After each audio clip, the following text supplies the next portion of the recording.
তো good morning সবাইকে। তো সকালবেলা ঝোড়ক আগের মতো দেখতে লাগছে। তো এই যে বেড কভারটা আবার পরিষ্কার করে নিলাম। তো বেড কভার পাল্টাবো, বাঙালি আপনার যাই হোক। তো বেড কভার পাল্টা বসে বেড কভার দিয়ে এটা ওটা মোছামুছি করবো না, সেটা কি আর হয়? তো দেখুন বেড কভার পাল্টে নিয়ে ফ্যান টিভি এটা মোছামুছি করছি। তো তার মধ্যে এখন সকালবেলা তো তাড়াতাড়ি গিয়ে জলের লাইন দিতে হবে। আমাদের এখানে জলের প্রচুর সমস্যা। তো লাইন অলরেডি হয়তো পড়েই গেছে। তো বাইরেটা এবার গিয়ে দেখাবো যে জলের লাইন কতটা পড়লো। তো সবাই কেমন আছেন? আশা করছি সবাই ভালো আছেন। তো আমার ভিডিওটি পুরোটা দেখবেন সবাই।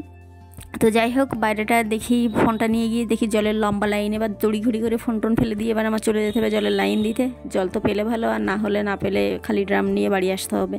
তো সারাদিন এরকম জল নিয়েই চলে আমাদের এখানে। তো তার মধ্যে দেখি সকালবেলা নিচে গিয়ে দেখি বাজার চলে এসছে। তো আজ বাজার থেকে এসছে চিংড়ি মাছ। তো যাই হোক, কালকে একটা ভিডিও দিয়েছিলাম, সেই ভিডিওতে আমি লেফটেন্যান্ট কর্নেল সোফিয়া কুরেশির নামটা নিয়ে একটা কথা বলেছিলাম। তো সেখান দিয়ে একটা দাদা ভাই আমার, উনি ফেসবুকেই হয়তো আছেন, তো মেসেঞ্জারে গিয়ে মেসেজ করে এসেছেন যে সোফিয়া কুরেশি বলার জন্য। তো যাই হোক, বলছি দাদা ভাই আমি তো বেশি পাস দিইনি, 2-3টে পাস দিয়েই মোটামুটি বিয়ে পাসটা করেই নিয়েছিলাম। তো যাই হোক, তো সোফিয়া কুরেশি বলাটা কি আমার যদি অন্যায় হয়ে থাকে তো আমার কিছু করার নেই। তা আপনি মনে হয় খবর টবর দেখেন, তা ওনাকে সোফিয়া কুরেশি লেফটেন্যান্ট কর্নেল না বলে মহিলা সিপাহি বললে মনে হয় ভালো লাগতো আপনার। তো যাই হোক, আপনি কি বললে খুশি হবেন কমেন্ট করে জানাবেন।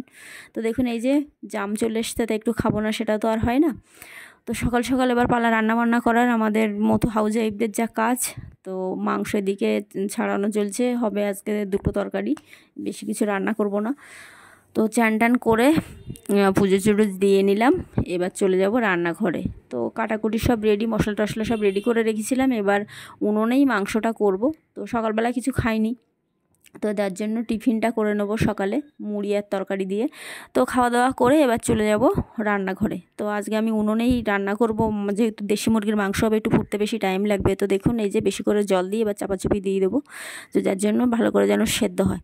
তো খানিকক্ষণ পরে এরকম নাড়াচাড়া করে একদম চাপা দিয়ে রেখে দিয়েছি। তারপরে দেখুন এই ঢাকনা খুলে গরম মশলা ছড়িয়ে একদম মাংস রেডি। তো সবার আগে আমি খেয়ে নেবো, কারণ বাড়িতে খুব একটা কেউ নেই। তো যার জন্য এরকম মাংস দেখুন একদম পুরোপুরি লাল লাল ঝাল ঝাল ঝোল হয়ে গেছে। তো সেই স্বাদ। তো রান্নাবান্না সেরে এবার গুছিয়ে নেওয়ার পালা। তো যাই হোক, ঘরে চলে এসেছি, এবার এসে ভাত টাতগুলো বেড়ে নেবো। তো আপনারা কে কোত্থেকে দেখছেন প্লিজ ভিডিওটি জানাবেন। তো আর আমার মতো যারা যারা ছোটো ছোটো কন্টেন্ট ক্রিয়েটার, তাদের ভিডিও মাঝে মধ্যে দেখবেন, তাহলে তাদেরও ভালো লাগবে, কারণ বড় যারা এগিয়ে গেছে তাদের হয়তো আকাশ ছোঁয়া সমান।